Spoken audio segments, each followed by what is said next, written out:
So let's talk about Google's Pixel 5a. I've been playing with this phone since it came out. It's $449. It's a mid-range device.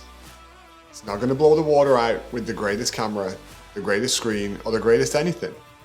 But here's what's really interesting. It's been an awesome phone, and I kind of like it. So let me tell you why.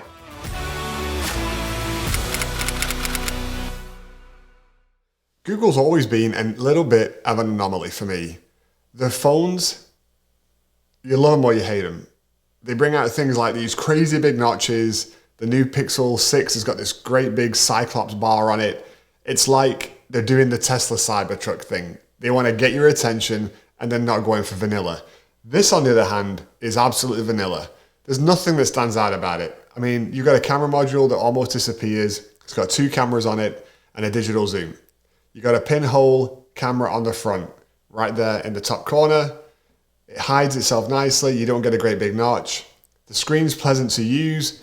It's definitely super smooth as you kind of open things. It's not 120 Hz refresh rate, but it feels just fine. It scrolls nicely.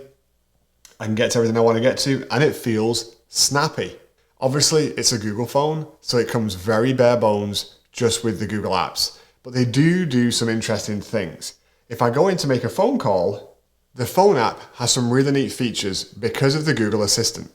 I'm sure you've seen the demos where the assistant makes a call and tries to reserve a hair appointment or a restaurant booking or something like that. It's kind of weird, but it's kind of cool. And when a call comes in, the call screening feature is something I use almost every day. I'm an entrepreneur. I run a business. I get calls from numbers I don't recognize. A lot of them are spam calls, but I can't just ignore all of them because it could be a potential deal. It could be a new customer. And so I have to know whether I can answer the call or not. When the screening feature comes on, I just hit that button. It answers the phone for me. It asks them who's calling. It transcribes everything in real time on the screen so I can look at it and I can decide, do I want to take this call or not? And if I do, press the button and hey presto, I'm in. It's a useful feature that most people will use most of the time. And I think it's awesome. A second useful feature of the Google Assistant is if you need to call someone, and I did the other day. I was sorting out some tax stuff because that's what we get to do. You know, we make all this money, right? So we've got to do all this other stuff as well. And I was on hold for 1 hour and 22 minutes the first time and 1 hour and 28 minutes the second time in the same day. That's a lot of time to be on hold.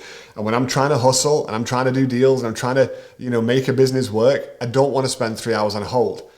Assistant has this really cool feature where you just hit this button, it stays on hold for you, it goes silent, it transcribes anything that comes up on the messages, press 1 for this, press 2 for that kind of thing. And when someone answers the phone on the other side, it rings and tells me, I've got a human for you. Oh my word, you just saved me 2 hours of my life. Kudos, Google. Awesome feature. Why does my iPhone not do that? $449, and it does. The recording app is another one of my favorites. It's a voice memo, okay? But check it out. As I'm talking, I can hit the transcript button, and now it's transcribing in real time. When I pause, if I pause for long enough, it will automatically switch to a new paragraph.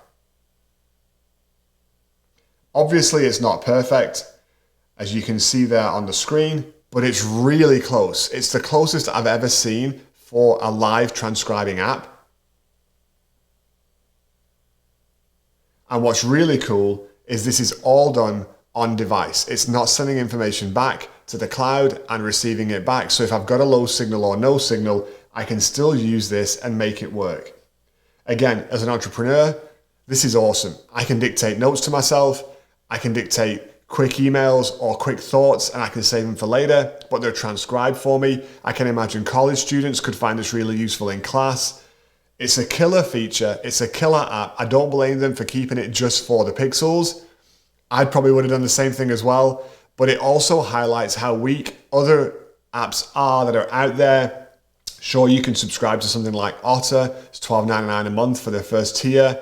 It's very similar and it actually runs on the Google engine. But hey, this is built into the phone and it was included. So why pay more? All the other useful apps are here. What I really like about Gmail is if I go into the rooms, I can actually create these individual rooms, but within a room, now I've got files and I've got tasks. And so this is great for simple task management for small teams. They haven't shared about this feature. I may do a video just about this feature because task management is a big deal for a small business. But I find it really awesome that I can just go in here, I can create a new task, I can assign it to someone else in the team, and it's all within the Gmail app where I can also call and I can also video chat from. I think even though Google have definitely messed up messaging over the years, they are nailing it right now with Gmail, with productivity, and their overall Google workspace. It's super simple to use. There's not a lot of technical knowledge needed. It doesn't fall over all the time. I've definitely had some challenges with Microsoft Office, and we're going to have a comparison video coming up later in the year for those two. But I just think it's a really cool feature.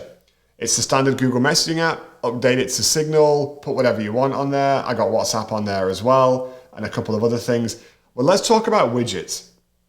Widgets is an area they've really improved.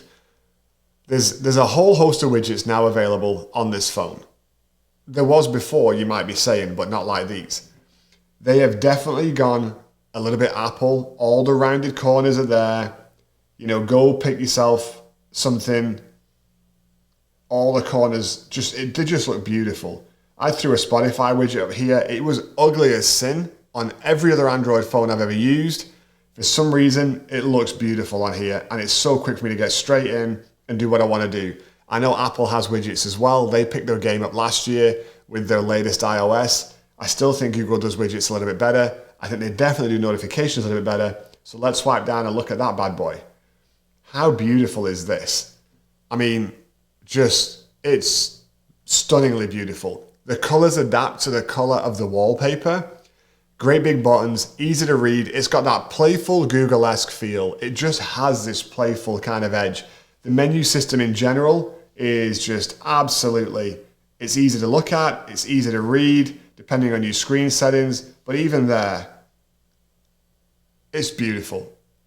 I think it's the latest and greatest from Google, but I think it's the standard right now for a warm, fuzzy, soft kind of edgy feel. It gets the job done. It makes me want to goof off with it. Things like the music widget, again, sitting there. This is my Sonos widget in the menu. It works so well. It's something I love about Android phones. It's easy for me to get in, stop, start, play. My iPhone doesn't do it the same way. It's a couple more taps. It's little things, but all those little things add up. So look, $449, mid-range phone. Have I noticed any issues, any lag, any stutters? Honestly, only one time did the phone trip up and it kind of was stuttering a little bit. Did a restart, everything was fine. I don't know if it's because it was to do with the system update or something like that. In all the time I've had Android 12 on here, I've had no crashes, I've had no fallovers. It's butter smooth. Again, it's not a 120 hertz refresh rate. Who cares? Like really in the real world, this is a phone I can use, I can get the job done and then I'm finished. It doesn't make me want to spend 9 hours a day on it. And frankly, I don't care because I don't have 9 hours to spend on it. I just want to do what I need to do and I can do it all with this. Would I buy this at $449 and keep it as my daily driver? I think I would. Am I thinking about keeping it? Yes, I am. Do I think most people need more than this for their phone? No, I don't. The pictures are awesome. The quality looks great. Sure, I don't have a telephoto lens. Who cares? I've got everything pretty much of what I need and it does the job beyond average and actually really, really well. Kudos to Google. Love the phone. Thumbs up from me. Check it out. I think you're going to enjoy it. Let me know in the comments if you've got one. Let me know if you're thinking about getting one. And if you've got any questions, I'll do my best to answer them. Until next time, let's go out there and be amazing. And don't forget, hit that subscribe button. It helps me out big time.